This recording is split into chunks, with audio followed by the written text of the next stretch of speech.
par excellence que nous devons célébrer, c'est la Pâque. C'est la fête que le diable déteste. Parce que cette fête lui rappelle qu'il a été vaincu. Hein? Qu'on l'a écrasé la tête. Qu'on l'a enchaîné. Qu'on l'a ligoté. Qu'il n'avait plus de pouvoir. Parce qu'un homme s'est levé. Dis un homme. Oui, parce que Jésus s'est levé et il a pu enlever toutes les prérogatives que le diable avait. Il faut dire qu'aujourd'hui, le pouvoir, c'est toi qui l'as. Amen. Je vais parler de quelque chose cet après-midi. Pourquoi la croix? Et nous allons dans le livre de l'Apocalypse, le dernier livre de la Bible, donc c'est facile à trouver. Le dernier livre de la Bible, l'Apocalypse. Ce n'est pas au début c'est Genèse, mais c'est à la fin. L'Apocalypse, le chapitre 12. L'Apocalypse et le chapitre 12. Pourquoi la croix?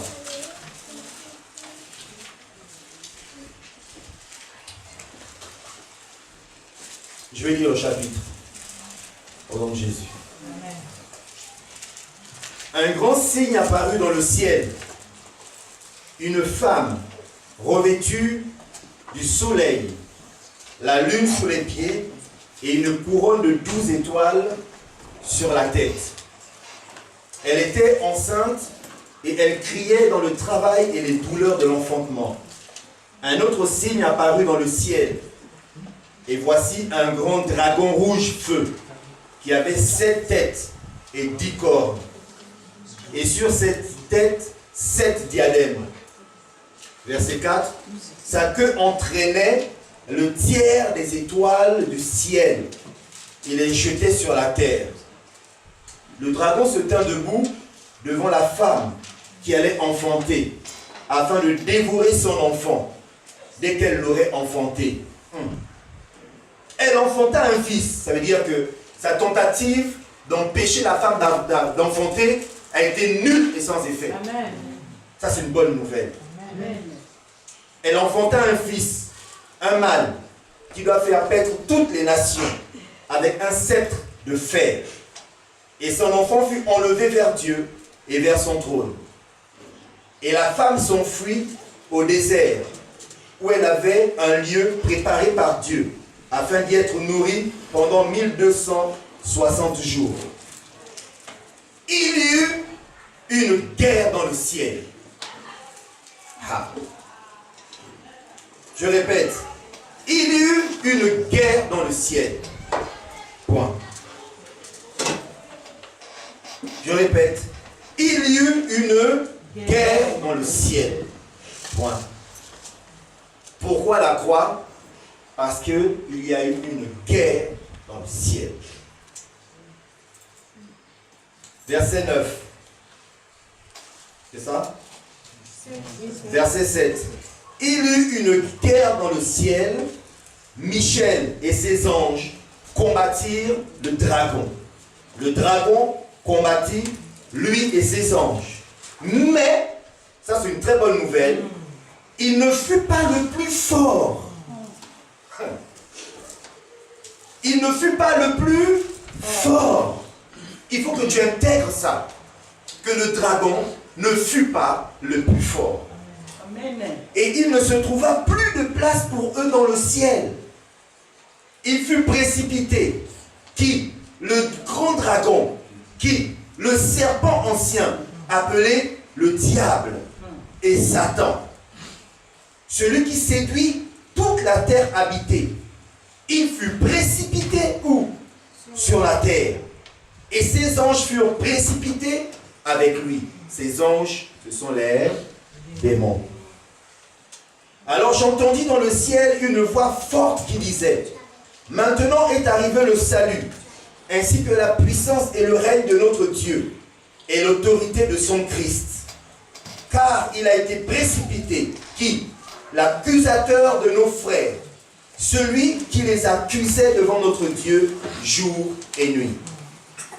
Ils l'ont vaincu à cause du sang de qui? De l'agneau. À cause du sang de qui? De l'agneau. Et à cause de la parole de leur témoignage. Et ils n'ont pas aimé leur vie jusqu'à craindre la mort. Verset 12.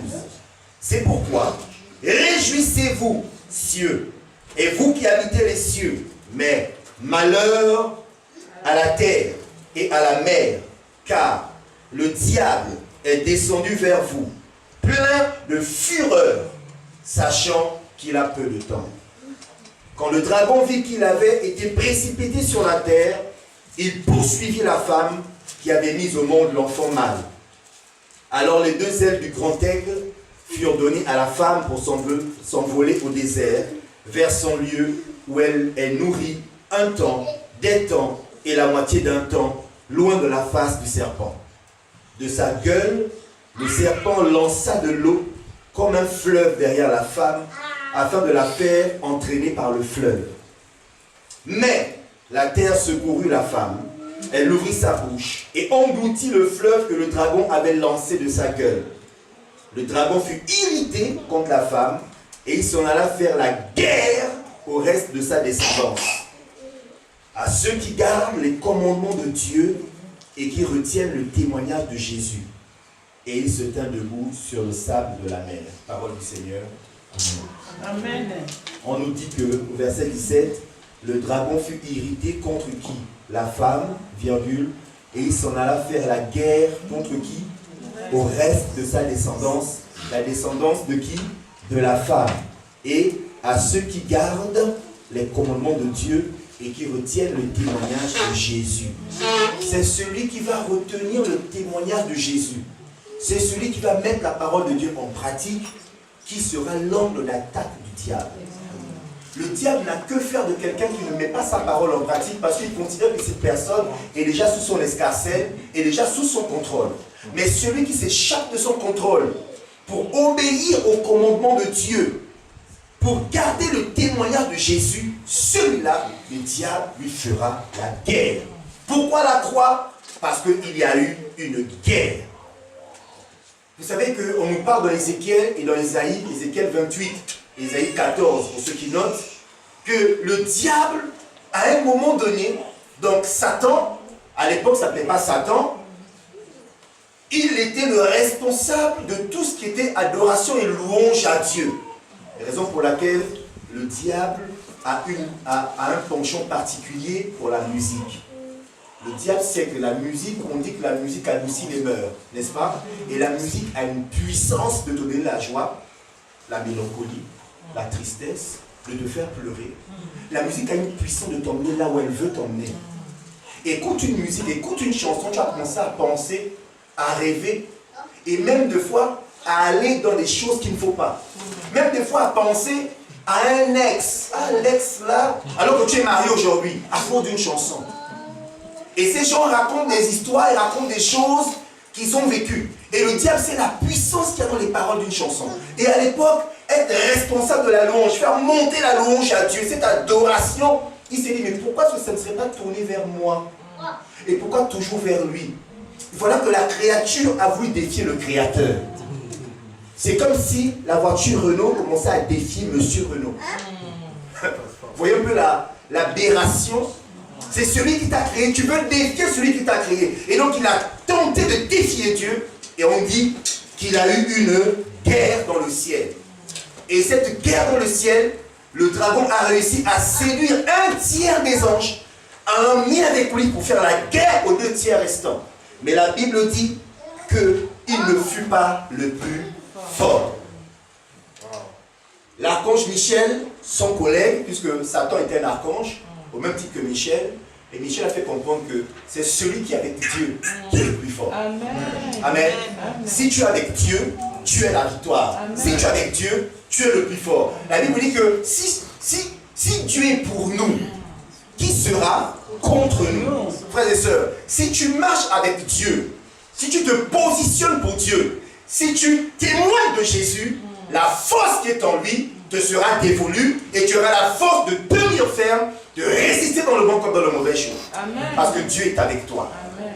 Et donc, il a voulu prendre la place, il a été vaincu par Michel et les anges, et Satan a été précipité sur la terre. L'angle d'attaque du diable, j'ai dit, c'est ceux qui gardent les commandements de Dieu, Jésus. Je me suis posé la question, mais alors je comprends pourquoi Dieu a placé dans le jardin d'Éden l'arbre de la connaissance du bien et du mal. Parce que le mal existait déjà. Parce qu'il y a eu une guerre dans le ciel. Et comme il y a eu une guerre dans le ciel, le diable a vu qu'un jour, Dieu s'est penché. Dieu, après avoir créé toutes choses, le 6e jour, il s'est arrêté. Et il a créé l'homme. Genèse 1, verset 26 et 28, il dit, faisons l'homme selon notre ressemblance. On va le lire. Genèse chapitre 1. Donc on était au dernier livre de la Bible. On va au premier livre de la Bible. Donc ça c'est facile à trouver. Genèse chapitre 1, le verset 26. Dieu dit, faisons l'homme à notre image, selon notre ressemblance, pour qu'il domine. J'aime bien ce mot. Dis pour que je domine. Donc pour qu'il domine sur quoi? Sur les poissons de la mer, sur les oiseaux du ciel, sur le bétail, sur toute la terre et sur tous les reptiles qui rampent sur la terre. Dans ce verset, il n'est pas dit que l'homme domine sur l'homme. Oui ou non? Oui.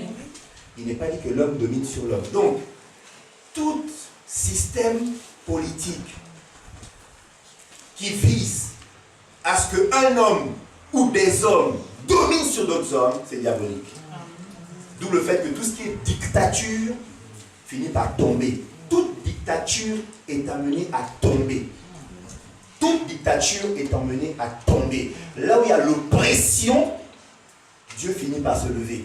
Là où il y a des gens qui se mettent à pleurer, à se lamenter, Dieu finit par se lever. Dieu va toujours envoyer un libérateur là où il y a un système despotique pour montrer qu'il est Dieu. Et donc ici, au verset 27, Dieu créa l'homme à son image. Il le créa à l'image de Dieu. Homme et femme, il les créa. Dieu les bénit et Dieu leur dit, soyez féconds, multipliez-vous, remplissez la terre et soumettez-la. Dominez sur les poissons de la mer, sur les oiseaux du ciel et sur tout animal qui rampe sur la terre. Mon Dieu. Et le diable, le dragon, le serpent ancien, Satan était là et il regardait tout ça. Et il se dit, c'est pas possible. Dieu se reproduit sur la terre au travers d'une masse informe et vide. Il le fait à son image et selon sa ressemblance. Et il met en lui son pouvoir, sa domination, son autorité, même sur moi. Le diable a compris que ceux qui ne savent pas qui ils sont, le diable leur dira qui ils sont, afin de dominer sur eux. Je reprends. Si tu ne sais pas qui tu es, le diable te dira qui tu es, mais en fait ce qu'il te dira, tu l'es déjà. Mais il te le dira dans une optique de t'asservir, de te mettre sous son escarcelle, sous l'esclavage. Et quand il a vu comment Dieu a créé l'homme à son image, à sa ressemblance, en d'autres termes, Dieu s'est reproduit en l'homme, c'est que la nature divine était en l'homme. Le pouvoir, l'autorité, la domination, l'amour et la justice étaient en l'homme. Le diable s'est dit non, il faut que je fasse quelque chose. Et Dieu, il s'est dit qu'avec un être aussi pervers, haineux, jaloux, furieux, malin et rusé que Satan, Dieu savait que Satan ferait tout pour faire tomber l'homme. Dieu est omniscient. Dieu savait que celui qui avait perdu la guerre dans le ciel ferait tout pour faire tomber l'homme et ramener l'homme sous sa domination. Parce que Dieu n'est pas naïf. Mais j'ai compris que ce que Dieu recherchait,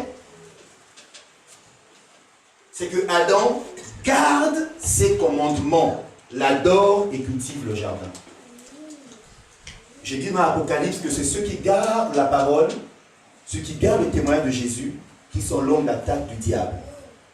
Dieu s'est dit, je mets l'homme sur la terre afin que l'homme puisse m'adorer, l'homme puisse cultiver le jardin, l'homme puisse me rendre des comptes. Mais je vais faire une chose, je ne veux pas que l'homme soit un robot. Je veux que l'homme m'adore de lui-même.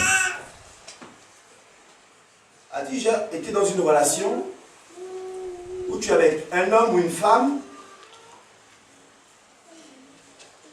et tu essaies de gagner l'amour de la personne,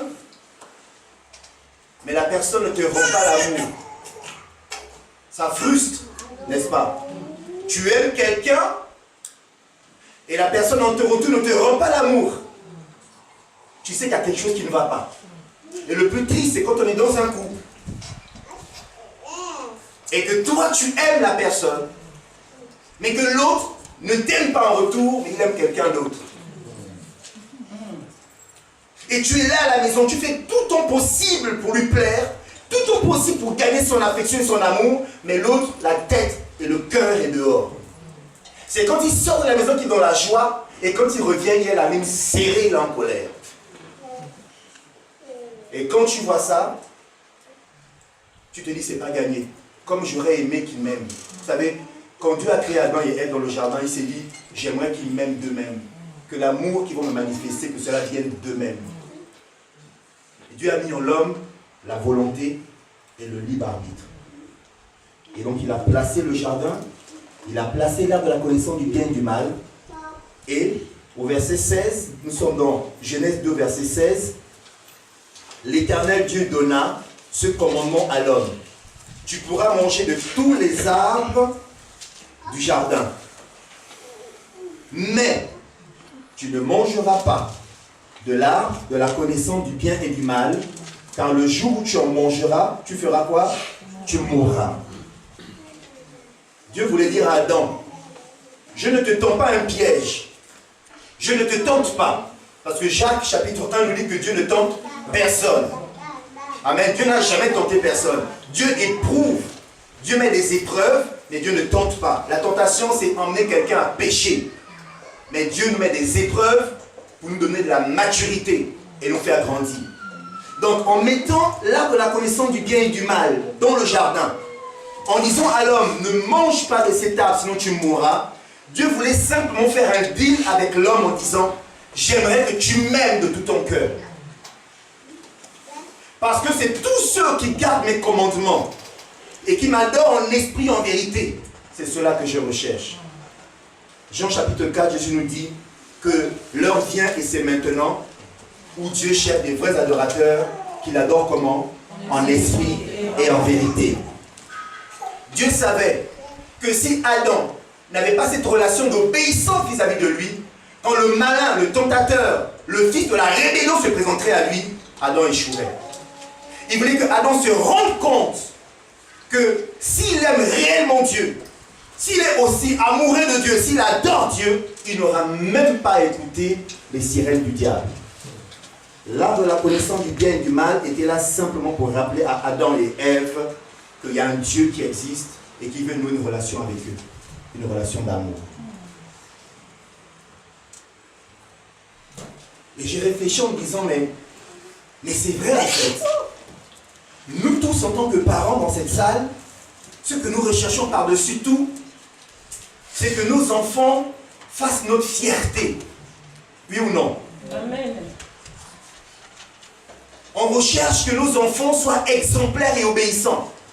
Et que quand quelqu'un, un voisin, ou quelqu'un d'extérieur, enfin notre enfant, il puisse louer l'enfant, et au travers de l'enfant, louer les parents.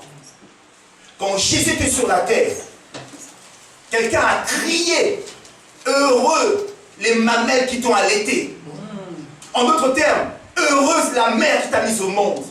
Parce qu'un enfant aussi poli que toi, aussi obéissant que toi, aussi exemplaire que toi, dans la bouche duquel il n'y a aucune fraude, c'est rare. Donc c'est que tes parents t'ont bien éduqué. Tu fais la fierté de ton père, tu fais la fierté de ta mère. Frères et sœurs, ce que Dieu recherche, c'est que toi et moi, nous fassions sa fierté. Que nous respections les commandements qu'il nous a donnés. Ils ne sont pas compliqués. Aime Dieu de tout ton cœur, de toute ton âme, de toute ta pensée, de toute ta force. Et deuxièmement, aime ton prochain comme toi-même. Dieu cherche des personnes vers qui trouver de la satisfaction. Et il voulait qu'en mettant Adam et Ève dans le jardin, que lorsque Satan viendrait, il puisse dire à Satan, mais malgré tout ce que tu fais, regarde comment ils sont attachés à moi. La preuve, c'est dans le livre de Job. Job au chapitre 1, vous connaissez son histoire, n'est-ce pas? Amen. Job était un enfant de Dieu en qui Dieu trouvait plaisir. Parce que le diable fait la guerre à tous ceux qui gardent les commandements de Dieu et qui gardent son témoignage.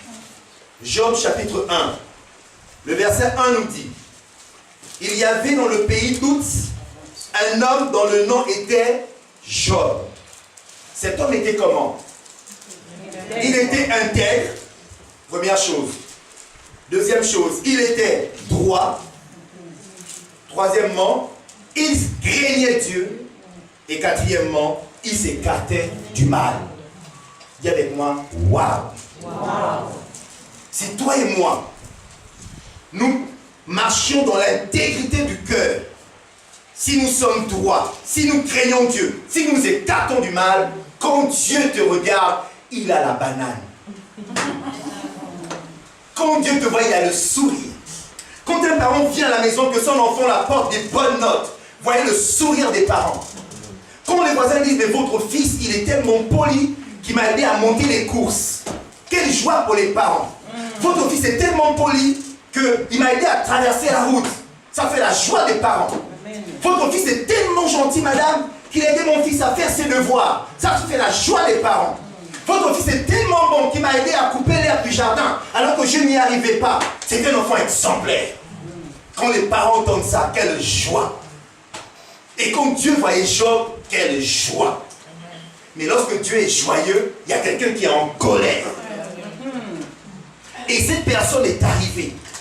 Au verset 6, on nous dit: or les fils de Dieu vinrent un jour se présenter devant l'Éternel. Et Satan vint aussi au milieu d'eux. Donc il se cache dans la foule. Il est comme ça. Il n'aime pas qu'on le voie. Il se cache. Et même si tu te caches, Dieu te voit. Amen. Tout ce qu'on fait, Dieu voit. Même quand on veut se cacher, Dieu voit. La Bible dit que tout ce qui est dit dans la chambre, dans le secret, sera connu dans le toit. Tu peux cacher, n'est-ce pas? Non, tu vas dire à ton meilleur ami: j'ai un secret à te confier.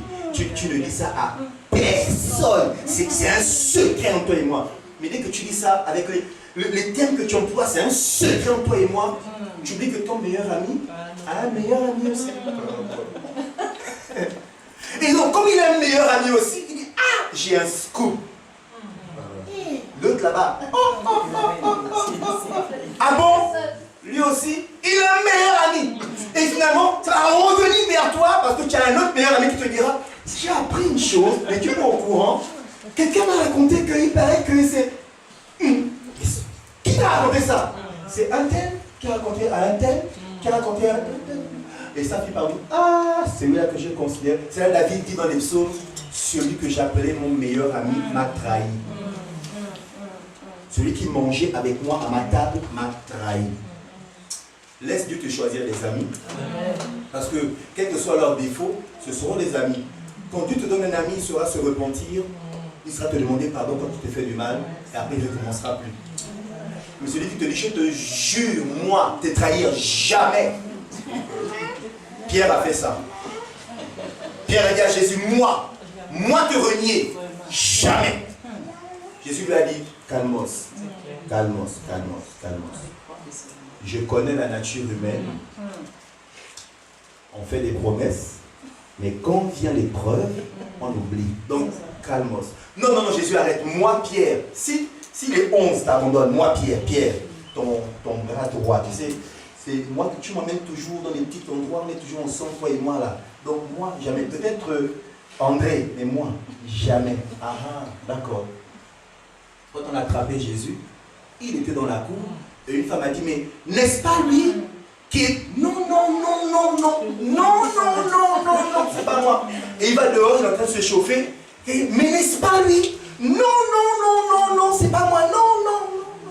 3 fois. Et à un moment donné, cocorico. Quand le coq a chanté, il s'est dit: mon Dieu, j'avais promis à Jésus que je ne le renierai jamais. Et je l'ai fait. Frères et sœurs, la Bible dit: ne vous confiez pas en l'homme, mais confiez-vous en Dieu. Vous ne serez jamais déçus en vous confiant en l'Éternel. Amen. Amen. Donc, Satan était tellement jaloux de voir que Dieu louait Job. qu'est-ce que Satan cherche à faire? En lisant un verset, j'ai compris ce que Satan cherche à faire.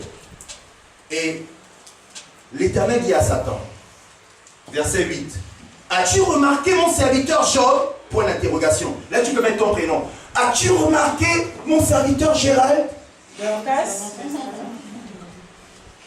As-tu remarqué? Parce que il n'y a personne comme lui à Villeurbanne. C'est un homme intègre et droit qui craint Dieu et s'écarte du mal. Satan fait. Est-ce d'une manière désintéressée que Job te craint? Ne l'as-tu pas protégé lui? Tu l'as protégé lui, tu as protégé sa maison et tout ce qui lui appartient. Tu as béni l'œuvre de ses mains et tu as béni son troupeau qui se répand dans tout le pays. Mais, étends ta main, touche à tout ce qui lui appartient et je suis sûr qu'il te maudira en face. J'ai compris que ce que Satan cherche à faire, c'est de maudire Dieu en face, au travers de nos échecs, au travers de nos péchés. Lorsque toi et moi nous péchons, nous tombons, Satan va faire la publicité sur BFM TV. Il a péché. Donc celui en qui tu te glorifiais, son Dieu en face, par la désobéissance et par le péché. Et c'est pourquoi dans Genèse, Genèse chapitre 3, quand le serpent, le malin, l'animal le plus rusé du jardin, est venu séduire Ève, ils sont tombés, Adam et Ève, premièrement, dans la culpabilité, deuxièmement, dans la honte, et troisièmement, dans la condamnation. Et toi et moi, quand nous avons un jour commis un péché, nous sommes passés par ces phases-là, où tu tombes dans la culpabilité, dans la honte et la condamnation. On nous dit aussi au verset 8, la culpabilité, c'est alors ils entendirent la voix de l'Éternel Dieu qui parcourait le jardin avec la brise du soir. L'homme et sa femme, allèrent se cacher devant l'Éternel Dieu parmi les arbres du jardin. La culpabilité a fait qu'ils aillent se cacher. Verset 9. L'Éternel Dieu appela l'homme et lui dit, où es-tu? Adam. Avant qu'on lui disait, où es-tu? Adam pourrait être, papa, je suis là. Et verset 10, il répondit, j'ai entendu ta voix, papa, dans le jardin et j'ai eu peur. Oh, tu as eu peur de la voix de ton père. Quand un enfant a peur de la voix de son père, de sa mère, est-ce qu'il a fait des bêtises? Verset 11. J'ai entendu ta voix dans le jardin, j'ai eu peur parce que je suis nu. La honte. Et je me suis donc caché. L'Éternel Dieu dit, qui t'a appris que tu es nu? Est-ce que tu as mangé l'arbre de la connaissance du bien et du mal dont je t'avais défendu de manger? Qu'est-ce qu'il fallait répondre ici? Oui, j'ai mangé. Hein, les enfants, c'est ça, non? Ah, papa, pardon, j'ai mangé, c'est moi. C'est moi qui ai pris. Et il n'a pas fait ça. Voilà ce qu'il a répondu. L'homme répondit, c'est la femme que toi, Dieu, c'est ta faute. Moi, j'étais seul ici, peinard, tranquille avec les animaux. Je m'amusais bien. Je buvais l'eau, je mangeais les fruits, tout était bien. Et c'est toi qui m'as mis elle là. Parce que si elle n'était pas à mes côtés, je serais toujours entre toi et moi. On serait bien. Mais depuis qu'elle est là, c'est toi. La petite même. Regarde-moi ça. Alors que quand elle est sortie de sa côte, il a crié, waouh! Cette fois-ci, c'est l'os de mes os, la chair de ma chair. Toi et moi, mariage tout de suite. Maintenant là, c'est la femme que tu, donc c'est vous deux là. Parce que j'étais peinard, non? Mais toi, tu allais chercher, je ne sais pas quel problème ici, que tu as posé elle. C'est elle et toi. Moi, je n'ai rien à voir dedans. Quand tu es dans le péché, voilà ce qui se passe. On cherche des boucs émissaires. On cherche à se cacher et dire c'est les autres. Et voilà, c'est ce qu'il a fait. Au lieu de dire c'est moi, j'ai péché, pardon, il est allé dans un engrenage. Non, c'est pas moi, c'est toi et la femme. Ça, c'est votre histoire, Seigneur. L'Éternel répondit. L'homme répondit, c'est la femme. Verset 13. Alors, l'Éternel Dieu dit à la femme, pourquoi as-tu fait cela? La femme répondit, ah,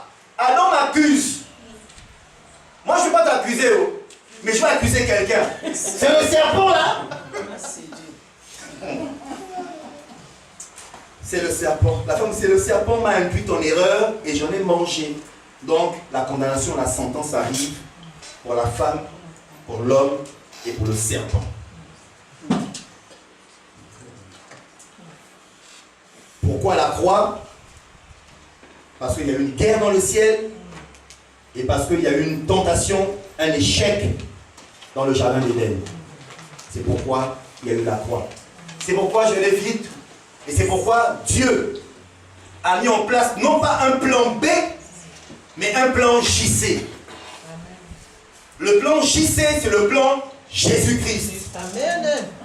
Comme il savait, il y avait une guerre dans le ciel, que le méchant, le malin, le haineux, la vie de malheur à la terre, car il est furieux parce qu'il sait qu'il a peu de temps. Quand c'est tombé sur la terre et que c'est sur la terre qu'on a posé l'homme et la femme, je suis sûr qu'il va tout faire pour les faire tomber. Donc, Dieu avait déjà pourvu à quelque chose. Frères et sœurs, Dieu est omniscient et Dieu sait tes faiblesses, Dieu sait tes défaillances. Il a déjà pourvu à la solution. Amen. Il faut simplement que tu aies l'honnêteté de dire à Dieu, Seigneur, j'ai péché. Seigneur, je suis faible dans ce domaine. Seigneur, je n'y arrive pas. Je suis prisonnier du diable. Il me tient captif. Seul, je ne pourrais pas sortir de cette situation. Viens à mon secours. Là, Dieu peut commencer à envoyer le plan pour ta libération. Amen. Amen. Tu es d'accord avec ça? Amen. Dieu a un plan pour toi. Et Dieu, sachant que l'homme était le couronnement de sa création et que le mal existait tout autour d'eux, il a voulu créer une relation de confiance avec l'homme en parlant de l'arbre de connaissance du bien et du mal, pour que quand il verrait l'arbre de la connaissance du bien et du mal, il verrait Dieu. La Bible dit, c'est David qui parle dans un psaume, l'Éternel était constamment devant ma face et je n'étais point ébranlé. Frères et sœurs, lorsque vous quittez Jésus des regards, lorsque vous quittez sa parole du regard, vous allez finir par être ébranlé. Lorsque Pierre qui marchait sur l'eau, l'évangile nous a dit dimanche dernier, en marchant sur l'eau, il fixait Jésus. L'eau était solide comme de la terre et il avançait. Mais dès l'instant, il a quitté les regards de Jésus pour regarder son environnement et il se dit, mais c'est pas possible, comment un homme comme moi marche sur l'eau? À cet instant, il a commencé à couler. Seigneur Jésus, viens à mon secours. Jésus l'a tenu la main et l'a sorti de l'eau. Frères et sœurs, ayons l'humilité de crier à Dieu contre nous. Amen, amen, amen, amen. La croix de Jésus est arrivée parce que Dieu sait que tu as des faiblesses, que tu as des défaillances, que tu n'y arriverais pas dans ton couple. C'est compliqué dans ton couple. C'est compliqué avec cet enfant rebelle. C'est compliqué dans ton foyer, c'est compliqué dans ton travail. Cette maladie est compliquée dans ton corps qui te ronge. Cette attitude mentale, tout le monde te repousse et te rejette. Il y a quelque chose en toi qui ne va pas. Dieu sait, il a prévu pour toi l'agneau immolé. Il a prévu pour toi une solution, un plan qui s'appelle Jésus-Christ de Nazareth. Amen. J'aime Jésus pour ça. Et vous verrez que dans le jardin d'Éden, avant de les chasser du jardin, Dieu a habillé Adam et Ève. Alors qu'ils ont cherché une solution de substitution. Ils ont pris des feuilles de figuier. Ils se sont cachés avec des feuilles de figuier. Dieu a dit non. La solution humaine, elle n'est pas bonne. Elle est limitée.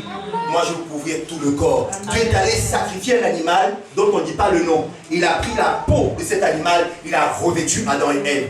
Dieu, c'était la préfiguration de la croix. Sans le sang, il n'y a pas de pardon de péché. Il fallait que le sang d'un animal coule dans le jardin d'Éden pour revêtir Adam et Ève afin qu'ils soient pardonnés et justifiés. Frères et sœurs, et c'est pourquoi Jean-Baptiste, quand il a vu Jésus, dans Jean au chapitre 1, verset 29, dès l'instant il a vu Jésus, il n'a pas dit c'est mon cousin, parce qu'ils étaient quelque part parentés. Quand ils étaient enfants, ils ont dû jouer ensemble. Mais à un moment donné, il est parti dans les déserts. Il s'habillait avec des peaux de chameau, il mangeait des criquets avec du miel, il est entré dans le ministère prophétique. Et Dieu lui avait dit que tu es celui qui vient et qui annonce celui qui doit venir. Et le jour où il a vu Jésus, quelle était sa première parole? Voici l'agneau de Dieu qui ôte le péché du monde, suivez-le. Et il a rajouté, il faut que je diminue et que lui il croisse. My God. Jean-Baptiste a compris que le temps pour lui était terminé. Sa mission était terminée. Il fallait que Jésus-Christ de Nazareth entre dans sa mission. Qu'il aille jusqu'à la croix de Golgotha. Il était l'agneau de Dieu sacrifié pour l'humanité, pour le pardon de péché. Donc sans effusion de sang, il n'y avait pas le pardon de péché. Et dans Exode au chapitre 12, on nous dit que lorsque le peuple allait sortir d'Égypte, Dieu dit à Moïse, prenez chacun d'entre vous un agneau sans tache, sans défaut. Prenez l'agneau, sacrifiez l'animal, mangez en famille, prenez le sang, mettez sur les portes et sur les linteaux. Quand l'ange viendra, quand l'ange de la mort viendra frapper les premiers-nés d'Égypte, vous serez épargnés. Frères et sœurs, c'est le sang de Jésus qui t'épargne de la mort. Amen. Tu n'as pas compris. Amen. C'est le sang de Jésus qui t'épargne de la mort. Amen. Ce sang qui a coulé, c'est le sang de la réconciliation. Amen. Et le sang a coulé. Ils sont sortis victorieux d'Égypte. Et j'aimerais qu'on dise ensemble Ésaïe 53. Pourquoi la croix? Ésaïe 53. Pourquoi la croix? Ésaïe 53.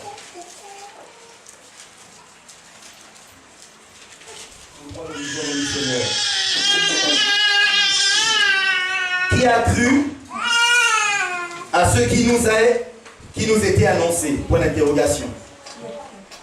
À qui le bras de l'Éternel s'est-il révélé? Il s'est élevé devant lui comme un rejeton, comme une racine qui sort d'une terre assoiffée. Il n'avait ni apparence ni éclat pour que nous le regardions.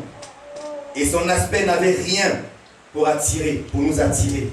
Dans d'autres versions, pour attirer le regard. Méprisé et abandonné des hommes, homme de douleur et habitué à la souffrance. Semblable à celui devant qui l'on se voile la face. Il était méprisé. Nous ne l'avons pas considéré. Certes, ce sont nos souffrances qu'il a portées. C'est de nos douleurs qu'il s'est chargé. Et nous l'avons considéré comme atteint d'une plaie, comme frappé par Dieu et humilié. Mais il était transpercé à cause de nos crimes, écrasé à cause de nos fautes. Le châtiment qui nous donne la paix est tombé sur lui. Et c'est par ces meurtrissures que nous sommes guéris. Nous étions tous errants comme des brebis. Chacun suivait sa propre voie. Et l'Éternel a fait retomber sur lui la faute de nous tous. Il a été maltraité. Il s'est humilié et n'a pas ouvert la bouche. Semblable à qui? À l'agneau qu'on mène à la boucherie. À une brebis muette devant ceux qui l'attendent. Il n'a pas ouvert la bouche. Il a été emporté par la violence et le jugement. Dans sa génération qui s'est soucié de ceux qui l'étaient retranchés de la terre des vivants. À cause des crimes de mon peuple, de la plaie qui les avait atteints, on a mis sa tombe parmi les méchants. Son sépulcre avec le riche, quoiqu'il n'ait commis de violence. Et qu'il n'y ait pas eu de fraude dans sa bouche. Il a plu à l'Éternel de le briser par la souffrance, mon Dieu. Après s'être livré en sacrifice de culpabilité, il verra une descendance et prolongera ses jours. Et la volonté de l'Éternel s'effectuera par lui. Après les tourments de son âme, il rassasiera ses regards par la connaissance qu'ils auront de lui. Mon serviteur juste justifiera beaucoup d'hommes et se chargera de leurs fautes. C'est pourquoi je lui donnerai beaucoup d'hommes en partage. Il partagera le butin avec les puissants parce qu'il s'est livré lui-même à la mort et qu'il a été compté parmi les coupables parce qu'il a porté le péché de beaucoup et qu'il a intercédé pour les coupables. 700 ans avant, Ésaïe a la révélation que quelqu'un viendrait pour porter tes souffrances. Amen. 700 ans avant. On nous décrit Jésus pas comme quelqu'un qui était venu pour souffrir, homme de douleur. Tu sais que les souffrances par lesquelles tu passes, il les a portées. Amen. Il a porté tes souffrances et tes douleurs. Amen. Lorsque tu pleures, lorsque tu es seul, quand tu vois qu'il n'y a aucune solution pour toi, sache que Jésus est passé par là. On l'a attaché, on l'a humilié. Vous savez que dans les films, on nous dépeint Jésus qui est un peu habillé quand il va à la crucifixion. Mais dans la réalité, quand on dit qu'il avait exposé sa honte, c'est qu'on l'avait dévêtu comme un malheureux brigand. On l'avait fouetté, mis une couronne d'épines, et les gens sur le chemin l'insultaient. Vous imaginez, ceux qui ont mangé la multiplication des pains et des poissons l'insultaient. Les gens qui ont écouté ses sermons le conspuaient. Si tu es le Fils de Dieu, sauve-toi toi-même. Mais il a sauvé beaucoup d'hommes, il a guéri des malades. Pourquoi est-ce qu'il reste comme ça, comme quelqu'un qui n'a pas de force, qui n'a rien? Pourquoi ne fait rien pour le sauver?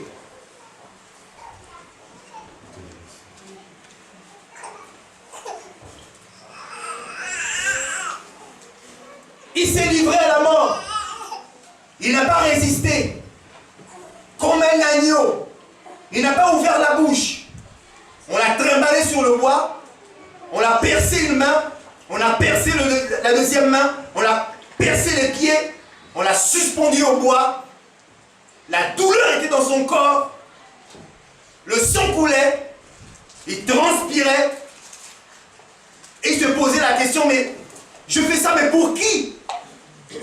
Pour les gens qui m'insultent, qui me conspuent, qui ont de la haine vis-à-vis de moi, qui me jettent la première pierre, toutes ces personnes-là, mais c'est pour eux que je meurs à la croix. C'est pour eux que je fais ce sacrifice. Dans Hébreux 10, verset 6, il dit, oh Dieu, tu n'as agréé ni sacrifice, ni holocauste, mais tu m'as formé un corps pour faire ta volonté. Il est venu faire la volonté de Dieu, laquelle? Sauver l'humanité, que le diable avait cloué au péché, depuis Adam jusqu'à nous aujourd'hui. Il était le plan de Dieu pour sauver l'humanité. Car Dieu a tellement aimé le monde qu'il a donné son Fils, son unique, afin que quiconque croit en lui ne périsse point, mais qu'il ait la vie, mais la vie éternelle. Au ciel, mais qu'il ait la vie abondante sur la terre. Amen. C'est pour que tu aies la paix, que tu aies la joie, tu aies la bonne santé, tu aies la victoire qu'il est mort à la croix. C'est pour que tu sois délivré des sacrifices, des liens ancestraux, de la sorcellerie, de la magie, de l'occultisme qu'il est mort à la croix. Amen. Quand il est mort à la croix, il a écrasé la tête au diable. Quand il est mort à la croix, il a écrasé la tête au péché. Quand il est mort à la croix, il a écrasé la tête à la malédiction. Quand il est mort à la croix, il a écrasé. Il a proclamé qu'il était Dieu. C'est celui qui est humilié qui sera élevé. Celui qui est conspué, insulté qui aura la renommée. Laisse qu'on t'insulte. Laisse qu'on ait de mauvais témoignages, qu'on te critique pour des choses que tu n'as rien à voir dedans. Laisse que Dieu te justifiera. Amen. Acceptons les souffrances, acceptons l'opprobre. Quand on n'a rien à voir dedans, acceptons. Parce que Christ est passé par là lui-même. Il est passé par là, il a souffert. La passion du Christ n'est rien. Ce n'est qu'un film, ce n'est rien. Parce que la souffrance que Christ a portée, c'est depuis Adam jusqu'à la fin de la création. Donc ceux qui vont naître dans le péché, ils portent déjà leur souffrance. C'est là la Bible dit, mais ce n'est pas vous qui m'avez choisi, mais c'est moi qui vous ai choisi. Avant même que je n'existe, il me connaissait. Il a déjà souffert à la croix pour moi. C'est pourquoi, dis à quelqu'un, garde ton témoignage. Garde le témoignage de Jésus. Garde le témoignage de Jésus. Frères et sœurs, gardons les témoignages de Jésus. Gardons sa parole. Quand il parle aux 7 églises, il dit heureux es-tu parce que tu as gardé ma parole. Frères et sœurs, gardons la parole. Elle est de fois amère comme une pilule qu'on prend. Mais tout médicament, même amère, on sait que ça a des vertus pour nous guérir. La parole de Dieu est pour ton bien. Elle est pour ton bien, la parole de Dieu. Cet homme a souffert à la croix. Et il a pu dire ces paroles. Père, Père, pardonne-leur, car ils ne savent pas ce qu'ils font. Mon Dieu. Mon Dieu, mon Dieu, mon Dieu, mon Dieu. Pardonne-leur, car ils ne savent pas ce qu'ils font. Et si vous voyez le psaume 20, comment David décrit la crucifixion, c'est-à-dire que Jésus ne voyait pas des hommes qui l'insultaient, Mais il voyait le démon qui était en train de faire la fête, de célébrer, et qui venait pour le crucifier, et qui disait qu'ils avaient la victoire enfin sur le Fils de l'homme. Le psaume fin. Mais, béni soit le Seigneur, parce que Philippiens 2 nous dit que lorsqu'on est humilié comme ça, lorsqu'on a souffert comme ça, lorsqu'on s'est moqué de toi, mais ça fait longtemps que ça t'avant ne voit rien, toujours l'église, toujours prier, toujours ton Dieu dans ta bouche, c'est toujours Jésus, Jésus, Jésus, mais ta situation ne change pas, qu'est-ce qui se passe? Tu lui diras, la prophétie, elle marche, elle arrive, elle viendra, elle s'accomplira, certainement. Amen. Abraham a attendu 25 ans avant d'avoir un enfant. Job a passé 9 mois de souffrance. Anne a attendu longtemps, pendant que Pénina faisait des enfants. Elle n'en avait pas. Mais le jour où elle est tombée enceinte, elle n'a pas eu qu'un enfant, elle en a eu 5. Frères et sœurs, même si ta bénédiction sera décuplée et multipliée. Parce que Dieu est un Dieu juste. Dans l'épreuve est une école, une instruction. Tu diras demain à quelqu'un, voici, quand un vétéran revient de la guerre, il montre ses cicatrices à ses enfants. Ces cicatrices, ça c'est bien fou. Là, c'est la bataille de Berlin. Là, c'est la guerre du Vietnam. Là, c'est la guerre en Irak. Et il raconte et tout le monde est là, comme ça en train d'écouter. Mais tu n'es pas mort avec tout ça? Non, je suis pas mort. Alléluia. Parce que celui qui vient en moi est plus fort que celui qui est dans le monde. Alléluia. L'Esprit du Seigneur est sur moi. Il m'a oint afin d'annoncer aux pauvres la bonne nouvelle, afin de guérir ceux qui ont le cœur brisé, afin de libérer les opprimés, de délivrer les captifs et d'annoncer la bonne nouvelle du Seigneur. Alléluia. Oui, merci Seigneur pour l'épreuve. Oui, quand tu étais humilié, Philippiens 2 nous dit, Philippiens 2 verset 5, ayant en vous la pensée qui était en Christ Jésus, lui dont la condition était celle de Dieu. Oh mon Dieu, il était Dieu, mais il a quitté cette position. Il n'a pas estimé comme une proie à arracher d'être égal avec Dieu. Verset 7. Mais il s'est dépouillé lui-même en prenant la condition d'esclave, en devenant semblable aux hommes. Après s'être trouvé dans la situation d'un homme, il s'est humilié lui-même, devenant obéissant jusqu'à la mort sur la croix. C'est pourquoi, dis avec moi, c'est pourquoi. C'est pourquoi. Après la souffrance, il y aura un c'est pourquoi. Amen. Je prophétise que dans ta vie, aujourd'hui, il y aura un c'est pourquoi. Amen. Après que tu as vécu, on s'est moqué de toi. Elle n'arrive pas à avoir d'enfant, elle n'arrive pas à se marier, elle ne sait pas dans sa vie, toujours en train d'adorer Jésus. Aujourd'hui, il y a un c'est pourquoi. Mais elle est toujours malade. Aujourd'hui, il y a un c'est pourquoi. Mais jamais le papier dans ce pays. Aujourd'hui, c'est pourquoi. Mais ce mariera comme celui-là. Aujourd'hui, c'est pourquoi. La Bible dit c'est pourquoi aussi Dieu l'a souverainement élevé. Et lui a donné le nom qui est au-dessus de tous les noms. Afin qu'au nom de Jésus, tout genou fléchisse sur la terre et sous la terre. Et que toutes les langues confessent que Jésus-Christ est. À la gloire de Dieu. À la gloire de Dieu. À la gloire de Dieu, le Père. Dieu l'a souverainement élevé. Le Seigneur, en cette célébration de Pâques, il vient pour t'élever. Il vient pour te sortir de là où les gens se moquaient de toi. Il dit, ta saison est arrivée. Et Evoram nous a dit que le mois d'avril, c'est le mois du commencement, du nouveau départ, d'une nouvelle saison, de l'accomplissement. Frères et sœurs, c'est pourquoi est arrivé pour toi en ce mois d'avril. Oh, quelqu'un n'a pas compris. C'est pourquoi. C'est-à-dire que tout ce pourquoi tu avais pris jusqu'à présent, tout ce qui était enfoui, enterré, aujourd'hui, au son de la voix du Saint-Esprit, ça sort maintenant au nom puissant de Jésus. On s'est moqué d'Isaac. Isaac, il creuse un puits et les gens mettent des cailloux. Il creuse un puits, les gens mettent des cailloux. Et puis Dieu a dit, aujourd'hui Isaac, je te mets au large, à Rehoboth, hors d'atteinte de tes ennemis. Et là tu vas prospérer. Et là tu verras la gloire de Dieu. Je prophétise pour toi qu'aujourd'hui, Dieu te met à terre, hors d'atteinte de tes ennemis. La grâce de Dieu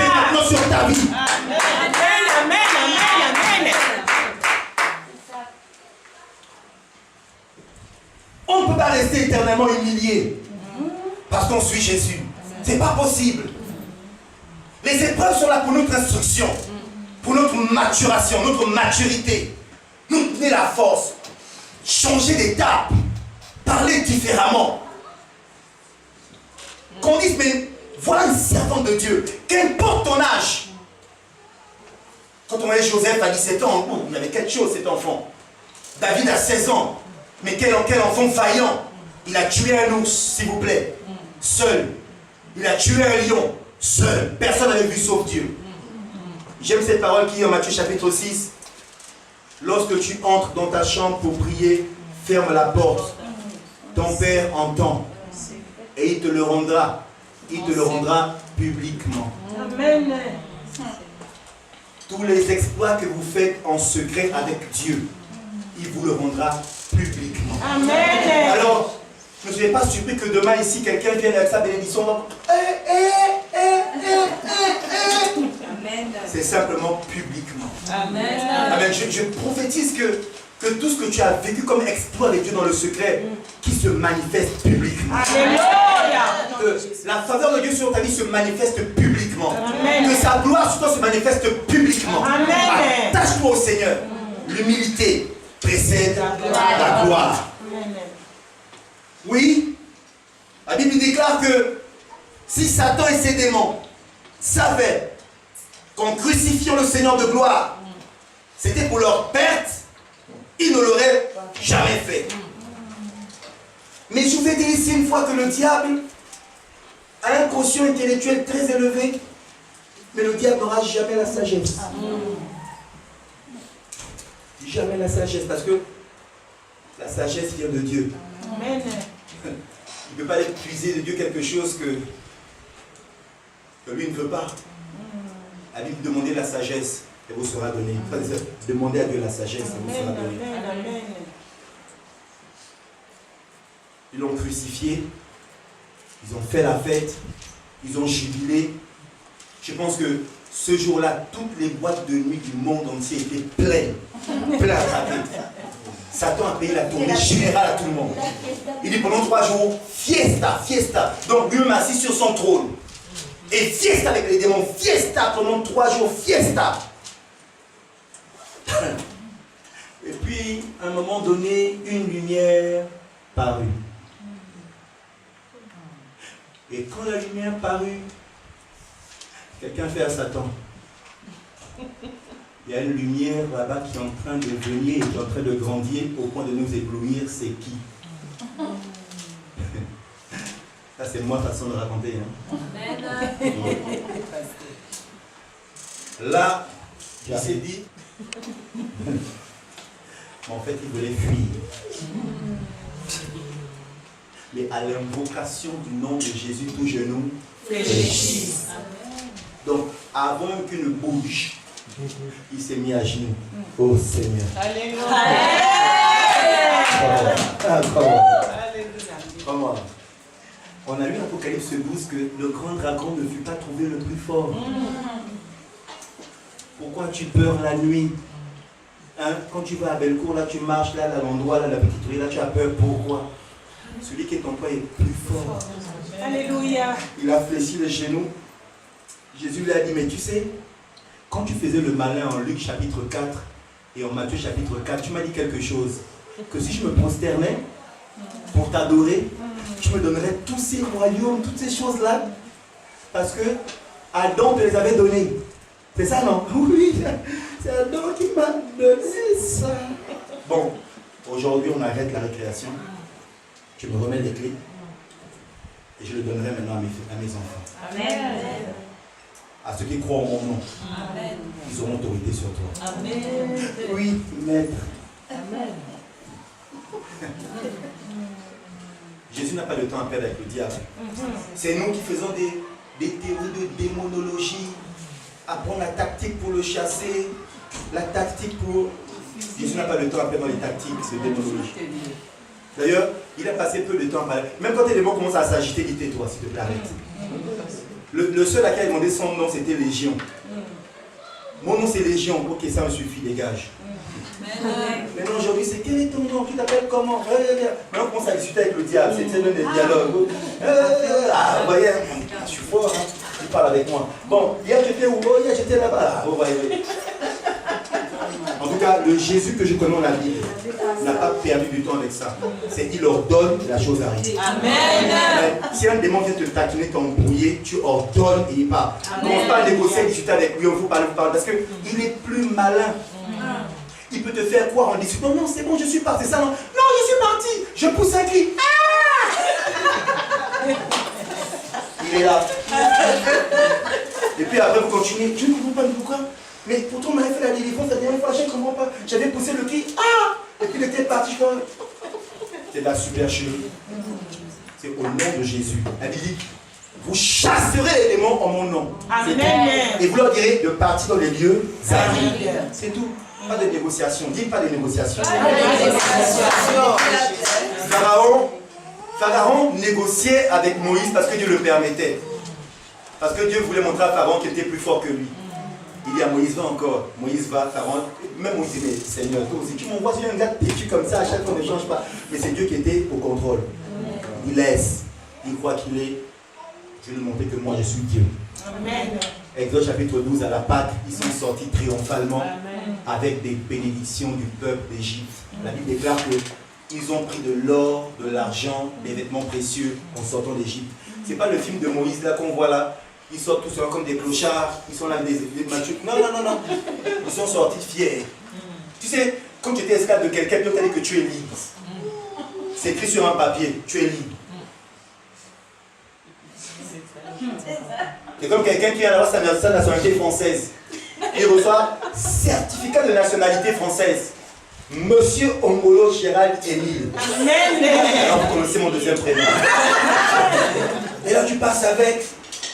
Il y a un CRS à côté de toi. Tu le bouscules même un peu.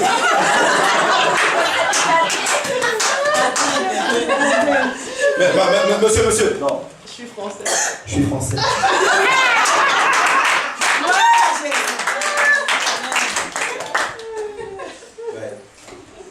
Tu es enfant de Dieu. Amen. Ça, c'est un privilège immense. Amen. Donc, quand il arrive, tu fais I am a son of God. Amen. Comme on dit chez mon Nigeria, I am a son of God. Donc, il ne faut pas t'amuser avec moi. Frères et sœurs, vous avez reçu un grand privilège. Sa mort et sa résurrection sur la croix de Golgotha, frères et sœurs, c'était la plus grande nouvelle extraordinaire. Ne vous étonnez pas que le diable fera tout pour éradiquer la fête qu'on appelle la Pâque. Pour qu'on ne parle plus de cette fête. Les gens réfléchissent déjà à enlever toutes les fêtes religieuses sur le calendrier et les remplacer par d'autres fêtes. Le diable sait que pendant que nous sommes assis, nous ne serons pas distraits par les événements qui nous entourent. Beaucoup de choses se préparent contre l'Église, les rachetés de Jésus-Christ. Soyons donc vigilants et attentifs à tout ce qui se prépare. Ne soyons pas naïfs. Jésus a dit, soyez prudents comme des serpents. Doux comme une colombe, mais prudents comme un serpent. Il faut écouter l'actualité et voir qu'est-ce qui se dit sur le corps de Christ. Bientôt, vous verrez que cette année, avant que Macron ne quitte le pouvoir, la loi 1905 sera revisitée. Mais ça, la suite, on le verra nous-mêmes. Amen. Jésus-Christ est ressuscité. Amen. Il y a quelqu'un, on va se lever, il y a 3 personnes, Jésus-Christ est ressuscité.